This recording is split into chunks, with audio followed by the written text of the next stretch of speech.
जय हिंद साथियों। Future warriors defence academy Deoghar में आपका स्वागत है। साथियों, जैसा कि आपको पता है 2 मार्च को फ्यूचर वॉरियर्स डिफेंस एकेडमी के एप्लीकेशन पर आईटीबीपी मेगा टेस्ट सीरीज का आयोजन किया गया था। साथियों, बहुत सारे छात्रों का मैसेज या कॉल आ रहा था कि सर हम टेस्ट नहीं दे पा रहे हैं, कैसे दें। तो चलिए हम देखते हैं कि छात्र टेस्ट कैसे दे सकते हैं, और साथ में इसी वीडियो में जो मेगा टेस्ट पे जो क्वेश्चन आया था जीके और मैथ का, उसका पूरा विश्लेषण हम लोग आज देखेंगे। तो चलिए सबसे पहले हम देखते हैं, जो भी छात्र future warriors defence academy app को डाउनलोड कर लिए हैं तो वो टेस्ट कैसे दे सकते हैं, मेगा टेस्ट कैसे दे सकते हैं। तो सबसे पहले जो भी छात्र एप्लीकेशन को डाउनलोड कर लिए होंगे और वो एप्लीकेशन को ऑन करेंगे तो ऐसा उनके सामने में एक डैशबोर्ड पे खुल के आएगा। ये सबसे पहले हम लोग देखेंगे जो राइट साइड लेफ्ट साइड में यहाँ पे 3 डॉट है,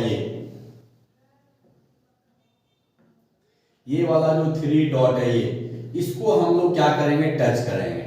जैसे ही इसको हम लोग क्लिक करेंगे तो ऐसा आपके सामने में एक ऐसा खुल के आएगा ये वाला, और इसमें हम लोग यहाँ पे देखेंगे फ्री मटेरियल। जो फ्री मटेरियल लिखा हुआ है उसको हम लोग टच करेंगे, और इस फ्री मटेरियल में आईटीबीपी के लिए जीके जीएस का पीडीएफ मिलेगा, और उस पीडीएफ के बाद यहाँ पे देखिए डॉक्यूमेंट्स मिलेगा। किन्हीं को भी कोई भी पीडीएफ चाहिए वो डॉक्यूमेंट्स यहाँ से ले सकते हैं, किन्हीं को भी हमारे क्लास का वीडियो चाहिए वो वीडियो यहाँ से ले सकते हैं, और जिनको टेस्ट देना है वो टेस्ट वाले इस ऑप्शन पे जैसे ही क्लिक करेंगे उनके सामने ये आईटीबीपी किचन स्टाफ लिखा हुआ ये एक फॉर्म आएगा, और इसको आप लोग जैसे ही क्लिक करेंगे तो आपका टेस्ट स्टार्ट हो जाएगा। तो साथियों, हमें आशा है क्या कि आप समझ गए होंगे कि आप आईटीबीपी मेगा टेस्ट को कैसे दे सकते हैं। तो चलिए हम शुरू करते हैं। जो आईटीबीपी मेगा टेस्ट 1 में जो जीके सामान्य ज्ञान और गणित, सामान्य गणित का जो प्रश्न आया था, चलिए हम लोग देखते हैं कैसा प्रश्न आया था और उसका हल क्या होगा। पहला प्रश्न आया था, किस मौलिक अधिकार को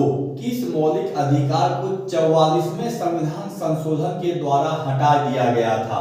ऑप्शन ए संपत्ति का अधिकार, ऑप्शन बी शिक्षा का अधिकार, ऑप्शन सी सूचना का अधिकार, ऑप्शन डी इनमें से कोई नहीं। तो साथियों, जिन भी छात्रों का संपत्ति का अधिकार आया था उनका बिल्कुल सही था ऑप्शन नंबर ए। जिन भी छात्रों का ऑप्शन नंबर ए संपत्ति का अधिकार आया था उनका बिल्कुल सही जवाब था।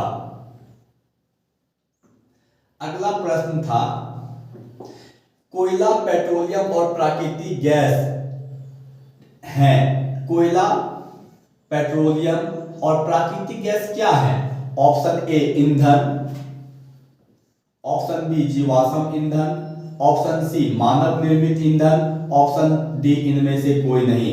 तो जिन भी छात्रों का ऑप्शन नंबर बी जीवाश्म ईंधन आया था उनका क्या था, सही जवाब था। ऑप्शन नंबर बी जीवाश्म ईंधन उनका क्या था, बिल्कुल सही जवाब था। अगला प्रश्न आया था, चीनी यात्री फाहियान, कौन? चीनी यात्री फाहियान भारत की यात्रा के समय गुप्त वंश का शासक कौन था? चीनी यात्री फाहियान जब भारत आया था तो उस समय गुप्त वंश का शासक कौन था? तो चंद्रगुप्त द्वितीय, हर्षवर्धन, बहादुर शाह जफर द्वितीय और चंद्रगुप्त मौर्य। तो इनमें जिनका भी चंद्रगुप्त द्वितीय, क्या चीज? चंद्रगुप्त द्वितीय, ऑप्शन नंबर ए जिनका भी आया था उनका बिल्कुल सही जवाब था।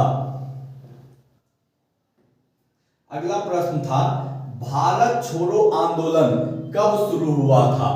Option A 1955, option B 1942, option C 1924, option D 1922। तो जिन भी छात्रों का 1942, जिन भी छात्रों का 1942 ऑप्शन नंबर बी आया था उनका क्या था, सही जवाब था। भारत छोड़ो आंदोलन कब शुरू हुआ था? तो सन 1942 में शुरू हुआ था। अगला प्रश्न आया था, भारत की सिलिकॉन वैली निम्नलिखित में से किस शहर में है?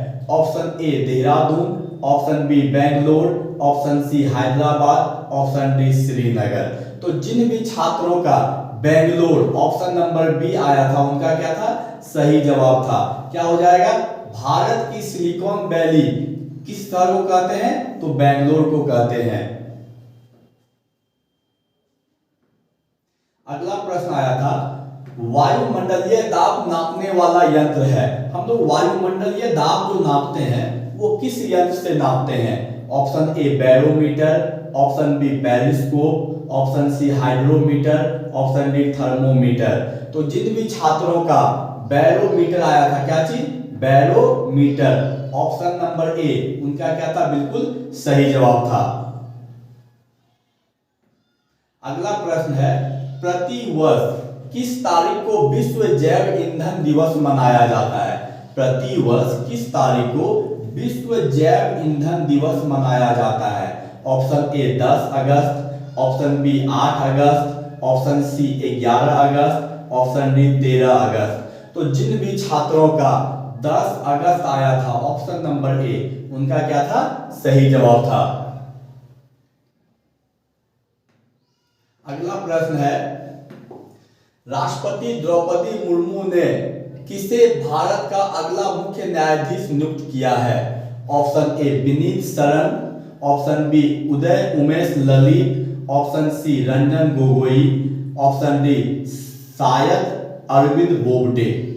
तो आप लोगों को जल्दी से बताना है, राष्ट्रपति द्रौपदी मुर्मू ने किसे भारत का अगला मुख्य न्यायाधीश नियुक्त किया है? तो जिन भी छात्रों का उदय उमेश ललित आया था उनका बिल्कुल सही जवाब था। ऑप्शन नंबर बी क्या हो जाएगा? उदय उमेश ललित। अगला प्रश्न है, हाल ही में कौन शतरंज खिलाड़ी भारत के 75वें ग्रैंड मास्टर बने हैं? कौन से भारत का शतरंज खिलाड़ी है जो 75वें ग्रैंड मास्टर बना है? Option A G Mukesh, option B M Chawla, option C G Agarwal, option D V Pranav. तो आप लोगों को बताना है कि कौन से खिलाड़ी 75वें ग्रैंड मास्टर शतरंज खिलाड़ी हैं जो 75वें ग्रैंड मास्टर बने हैं। तो बी प्रणव। कौन? B Pranav. Option number D जिनका था उनका सही जवाब था। अगला प्रश्न है, अगस्त 2022 में 10 और भारतीय वेटलैंड साइटों को रामसर में शामिल किया गया है। अब भारत में कुल कितने रामसर स्थल हैं? Option A 54, option B 74, option C 64, option C 60, option D 64। तो जिन भी छात्रों का 64 आ रहा है, क्या जिन भी छात्रों का 64 आ रहा है उनका बिल्कुल सही जवाब है। ऑप्शन नंबर डी क्या है इसका सही जवाब है। अगला प्रश्न है, किसका संबंध 1857 की क्रांति से नहीं है? इनमें से किनका संबंध जो है वो 1857 की क्रांति से नहीं है? Option A Gulab Singh, option B Lakshmibai, option C Tatya Tope, option D Nana Sahib. तो गुलाब सिंह का संबंध जो है ना वो 1857 की क्रांति से नहीं है। ऑप्शन नंबर ए क्या है इसका सही जवाब है। अगला प्रश्न है, भारत की स्वतंत्रता के समय गवर्नर जनरल कौन था? Option A Lord Dalhousie, option B Lord Cripps, option C Lord Curzon, option D Lord Mountbatten. तो आप लोगों को बताना है भारत की स्वतंत्रता के समय गवर्नर जनरल कौन था? तो कौन था? लॉर्ड माउंटबेटन था। गवर्नर जनरल कौन था? Lord Mountbatten. Option number D.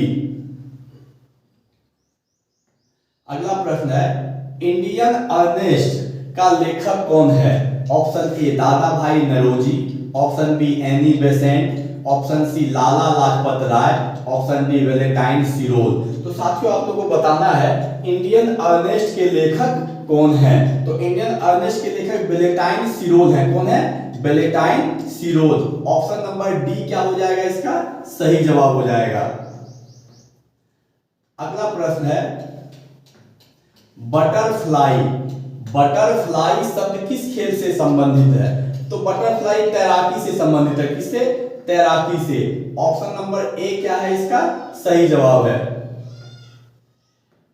अगला प्रश्न है, हाल ही में आरबीआई ने रेपो रेट में 0.50% की बढ़ोतरी की है। हाल ही में आरबीआई ने क्या करी है? रेपो रेट में 0.050% की बढ़ोतरी की है, जो अब कुल कितना हो गई है? Option number A 5.20%, option B 5.40%, option C 5.50%, option D 5.70%। तो जिनका भी 5.40 क्या चीज 5.40% आ रहा है, ऑप्शन नंबर बी क्या है उनका सही जवाब है। चलिए अब देखते हैं हम लोग मैथ। प्रश्न है वह छोटी से छोटी संख्या ज्ञात करो जिसे 20, 25 और 30 से भाग देने पर क्रमशः 8, 13 और 18 शेष बचे। क्या चीज 20, 25 और 30 से भाग देने पर 8, 13 और 18 शेष बचे। साथियों इस तरह का सवाल में हम लोग सबसे पहले डिफरेंस देखते हैं, इसका इससे, इसका इससे और इसका इससे डिफरेंस देखेंगे। और यदि हम लोग जब डिफरेंस देखेंगे तो सभी का डिफरेंस क्या है 12 आ रहा है। क्या आ रहा है 12 आ रहा है। चलिए अब हम लोग 20, 25 और 30 का 20, 25 और 30 का क्या करेंगे एलसीएम लेंगे। क्या करेंगे एलसीएम लेंगे। चलिए देखते हैं, ये कट जाएगा 2 10 या 20, ये तो कटेगा नहीं, और ये कट जाएगा 15 टाइम्स में। आगे फिर हम लोग देखेंगे 5 2 जा 10, 5 5 जा 25 और 5 3 जा 15। अब तो कटेगा नहीं, तो अब यदि हम लोग इसको मल्टीप्लाई करते हैं तो 5 3 जा 15, 52 जा 30 और 35 जा 150 और 152 जा 300। क्या हो जाएगा 300। और क्या बोला था 18, 13 और 8, 13 और 18 शेष बचना चाहिए, और सभी का डिफरेंस क्या है इक्वल है 12 है। तो हम लोग क्या करेंगे जो एलसीएम आया है उसमें जो इक्वल बच रहा है, जो शेष बच रहा है तो क्या करेंगे घटा देंगे। तो हमारे पास क्या कॉमन शेष बच रहा है, तो 12 जो है वो कॉमन में शेष बच रहा है। तो क्या हो जाएगा, इसको जब हम लोग लेस करेंगे तो यहाँ पे आ जाएगा 10 में से 2 जाएगा 8, यहाँ पे हो गया आपका क्या 9, 9 में से 1 जाएगा 8, यहाँ पे 3 था 1 इसको दिया, यहाँ पे हो गया 2, तो 288। क्या हो जाएगा 288। ऑप्शन नंबर बी क्या है इसका सही जवाब है। अगला प्रश्न है यदि 15 वर्ष बाद किसी आदमी की आयु 15 वर्ष पूर्व की आयु की 4 गुनी होगी। क्या कोई एक आदमी है जिसका 15 वर्ष बाद का जो है, उस आदमी का 15 वर्ष बाद का आयु जो है वो 15 वर्ष पहले के आयु की क्या हो जाएगी 4 गुनी हो जाएगी। तो सबसे पहले हम लोग देखते हैं क्या मैन का आयु क्या है x है। अब देखिए चलिए हम लोग क्वेश्चन से देखते हैं, क्वेश्चन में क्या बोल रहा है 15 वर्ष बाद। तो अभी यदि किसी आदमी का उम्र x है, जैसे कि अभी यदि आपका उम्र 5 वर्ष है तो 1 साल के बाद क्या हो जाएगा 6 हो जाएगा। तो उसी तरह यहाँ पे बता रहा है कि अभी यदि किसी आदमी का उम्र क्या है x है, तो 15 वर्ष के बाद क्या हो जाएगा x + 15। अब बोल रहा है क्या कि ये जो आयु है ये बराबर है किसका, तो आज से 15 वर्ष पहले का। तो आज से 15 वर्ष पहले क्या हो जाएगा x - 15। अब बोलता है इसका 4 गुना है, तो 4 से गुना कर देंगे। अब यदि इसको आगे हम लोग सॉल्व करेंगे तो x + 15 ये बराबर है क्या, इसको जब मल्टीप्लाई करेंगे तो 4x - 5, 4 से इसको करेंगे तो 60। ठीक है। अब चलिए देखिए, अब ये इसको इधर लाएंगे तो 15 + 60 बराबर क्या हो जाएगा 4x - x। हमारे पास क्या आ गया 75। 75 जो है वो बराबर है 3x का, तो इसलिए x क्या हो जाएगा x = 75/3। अब जब इसको हम लोग डिवाइड करेंगे तो कितने टाइम्स में जाएगा 25 टाइम्स में। कितना टाइम्स में 25 टाइम्स में। और क्या बोला है वर्तमान x = क्या आया x = हमारे पास आया 25, और हम लोग वर्तमान में क्या लिए थे, जो आदमी था उसका वर्तमान मैन का वर्तमान में आयु क्या था, वर्तमान में उसका आयु था x, और हमारा x = कितना आया 25। तो 25 ऑप्शन नंबर सी क्या हो जाएगा इसका सही जवाब हो जाएगा।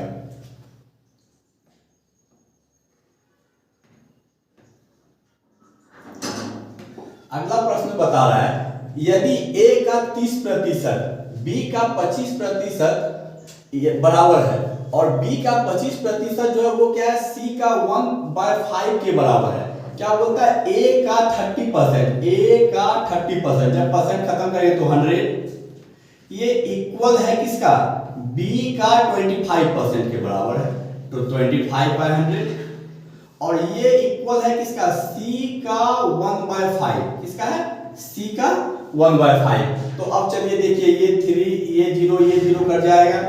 अब ये देखिए यहाँ पे आपका 25 बन जा 25 और 25 हो जा 100। अब देखिए क्या आया हमारे पास, a into 3/10 equal to b into 1/4।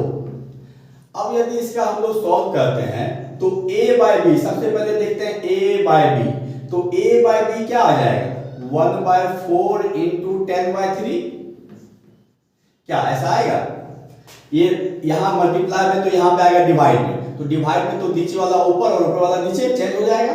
अब देखिए 2 2 जा 4, 2 5 जा 10, इसका मतलब क्या हुआ, a/b इक्वल टू क्या आ रहा है, 5/6। अब आगे हम लोग देखेंगे, अब बोलता है क्या, b का 25%, b का जो 25% है वो बराबर है किसका, 1c का 1/5, किसका, c का 1/5। अब देखिए हम लोग कटाएंगे, 25 बन जा 25 और 25 हो जा 100। अब इस तरह से यदि हम लोग देखेंगे तो b/c इक्वल टू क्या आ जाएगा, 1/5 इंटू 4/1। अब देखिए a/b क्या आया था हमारे पास, 5/6, और b/c क्या आ रहा है, 1/5 इंटू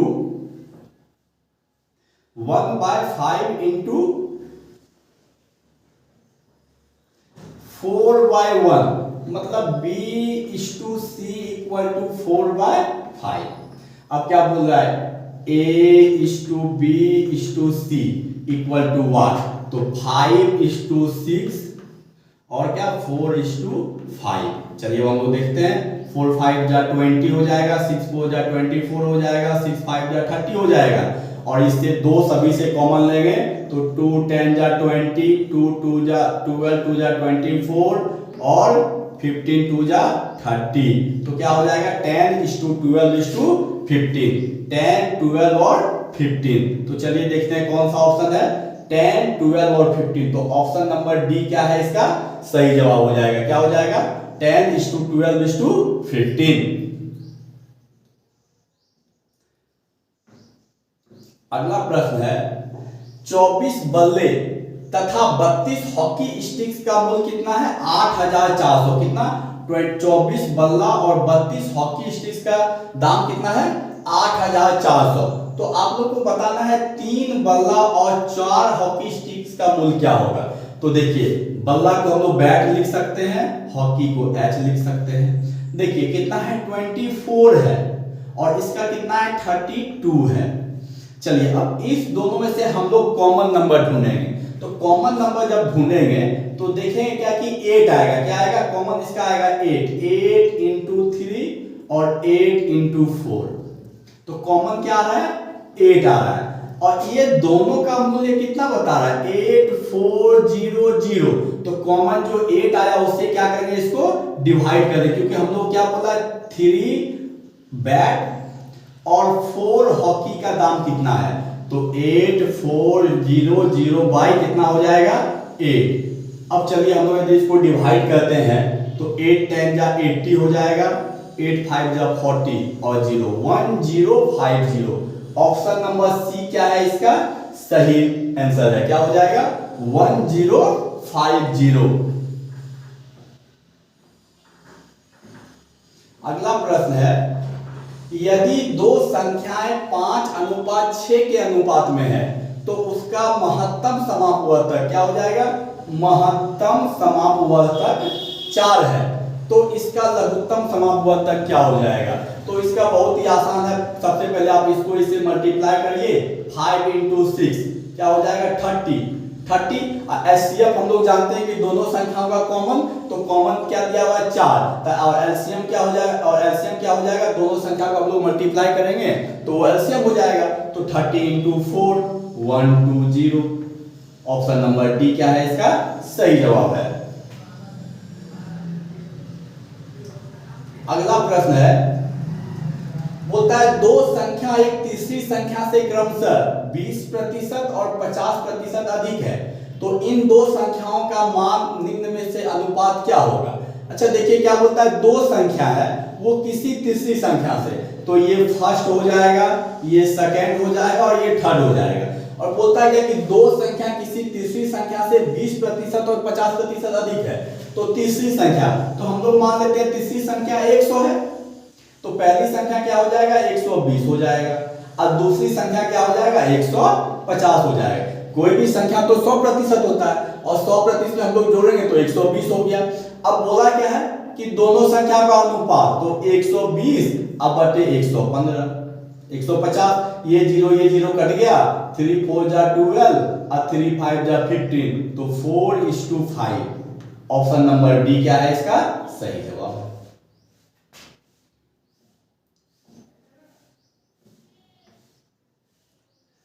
अगला प्रश्न है, वह बड़ी से बड़ी संख्या कौन सी है जिसे 5 8 3 4 में घटाने पर प्राप्त संख्या 20 28 32 और 35 से क्या हो जाएगा पूर्णतः विभक्त हो जाएगा। तो इसका एक आसान तरीका है, हम लोग पहले एलसीएम ले लेंगे, 20 का 28 का 32 का और 35 का एलसीएम जब हम लोग लेंगे तो सबसे पहले 2 से कटाएंगे, 2 10 जा 20, फिर 14 बार में 28 हो जाएगा, फिर 16 बार में हो जाएगा और 35 का 35 भी रह जाएगा।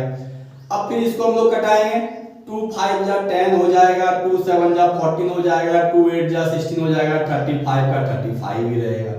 अब फिर इसको हम लोग कटाएंगे, देखते हैं 5 से कटाएंगे, 5 1 जा 5, 7 का यही रह जाएगा, 8 हो जाएगा, फिर 5 7 जा 35। अब फिर हम लोग एक बार और कटाएंगे 7 से, तो 1 बार में, फिर 1 बार में 8 का 8 रह जाएगा और ये 1 बार में कट जाएगा। तो हमारा एलसीएम कितना आ रहा है 2 × 2 × 5 × 7 × 8। अब यदि हम लोग इसको देखते हैं एलसीएम, तो 2 × 2 4 × 5 तो 20 और 20 × 7 140 और 140 × 8 कितना हो जाएगा 8 0 जा 0, 8 4 जा 32 और 8 1 जा 8 और 3 11 1120। अब क्या बोलता है कि इसमें घटाने से, तो इसका आसान तरीका हम लोगों का जो एलसीएम आया वो क्या करेंगे इसमें घटा देंगे। तो 5 8 3 4 में एलसीएम 1 1 2 0 को क्या करेंगे लेस कर देंगे। तो 4 में 0 जाएगा 4, 3 में 2 जाएगा 1, 8 में 1 जाएगा 7, 5 में 1 जाएगा 4, तो 4 7 1 4। ऑप्शन नंबर सी क्या है इसका सही जवाब है 4 7 1 4।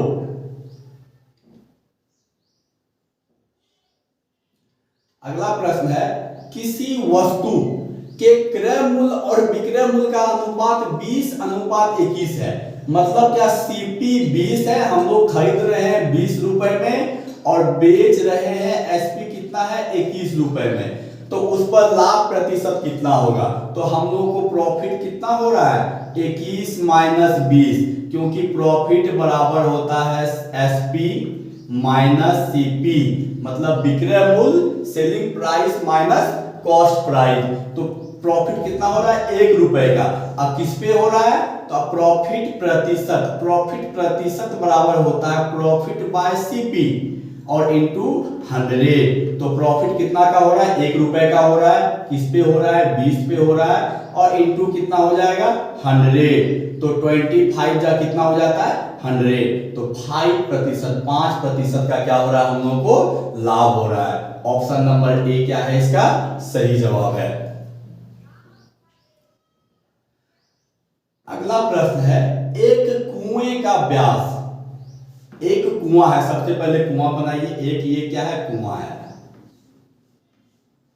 अब क्या बता रहा है कि इस कुएं का जो व्यास है वो कितना है 7 मीटर है, 7 मीटर। डी बराबर कितना है डी बराबर, डी मतलब व्यास, तो व्यास बराबर क्या है 7 मीटर है। तो यहां से त्रिज्या निकालने दी आर, तो आर बराबर क्या हो जाएगा 7/2 मीटर हो जाएगा। अब देखिए, और इसकी गहराई कितना है, गहराई 22.5 मीटर। तो गहराई मतलब h, ये जो गहराई है ये कितना है 22.5, मतलब h इक्वल टू क्या है 22.5 मीटर है। और क्या बोल रहा है, उसकी अंदरी सतह पर, ये अंदर का जो सतह है उस पर 30 रुपए प्रति वर्ग मीटर, कितना 30 रुपए प्रति वर्ग मीटर की दर से प्लास्टर कराने का खर्च कितना होगा। तो सबसे पहले कुएं का हम लोग क्या करेंगे, पृष्ठीय क्षेत्रफल निकालेंगे। तो इसका क्या हो जाएगा 2 पाई आर एच, क्या हो जाएगा 2 पाई आर एच। तो 2 इंटू 22/7, पाई का मान कितना होता है 22/7, आर कितना है 7/2 है, और एच कितना है 22.5 है। अब हम लोग को बोला है क्या कि 30 रुपए प्रति वर्ग मीटर, तो हम लोग क्या करेंगे 30 से इसको मल्टीप्लाई कर देंगे। अब ये पॉइंट को यहां से हटाएंगे तो यहां पे आ जाएगा कितना 10। अब देखिए ये यहां से इधर कट जाएगा, ये यहां से यहां 7 कट गया, ये 2 से ये कट जाएगा। अब देखिए क्या करना है, 3 बचा, 3 को 22 से मल्टीप्लाई करेंगे 66 आएगा, कितना आएगा 66 आएगा। और ये 2 5 से मल्टीप्लाई करेंगे, 2 5 को क्या करेंगे 66 से। तो देखिए 6 5 जा 30, 6 2 जा 12 और 3 बचा था 15, 6 2 जा 12 और 1 13। फिर इसको मल्टीप्लाई करेंगे, 6 5 जा 30 का 0, फिर बचा 3, 6 2 जा 12 और 3 15 का 5, फिर बच गया 1, 6 2 जा 12 और 1 क्या हो जाएगा 13। तो 0 5 8 4 1, तो 14850 rupees, 14850 rupees. Option number C क्या है इसका सही जवाब है, 14850 रुपीज क्या हो जाएगा इसका आंसर हो जाएगा। अगला प्रश्न आया था,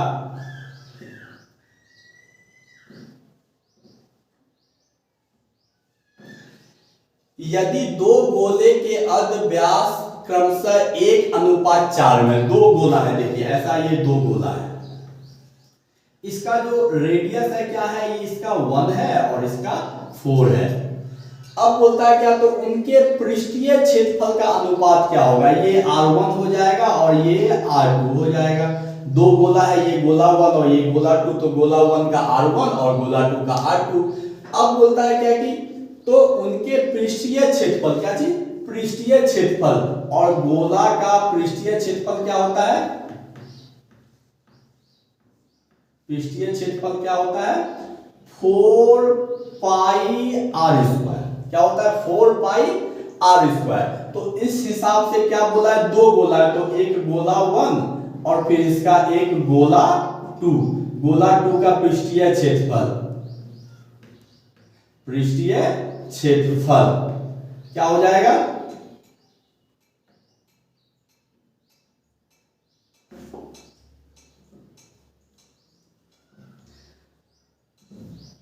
4 पाई R2 का स्क्वायर।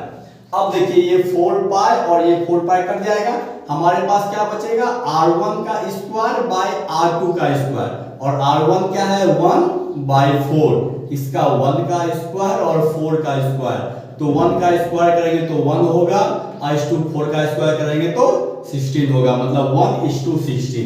तो ऑप्शन नंबर सी क्या है इसका सही जवाब है, 1:16 हो जाएगा। साथियों हमें आशा है क्या कि आपको हमारा ये जीके और मैथ समझ में आ गया होगा। साथियों ध्यान रहे, फिर से आने वाले रविवार को आईटीबीपी मेगा टेस्ट का set number 2, ITBP mega test set number 2, set 2 का टेस्ट किया जाएगा।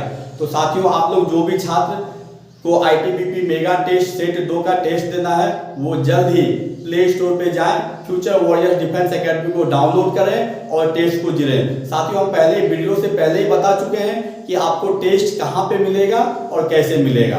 धन्यवाद।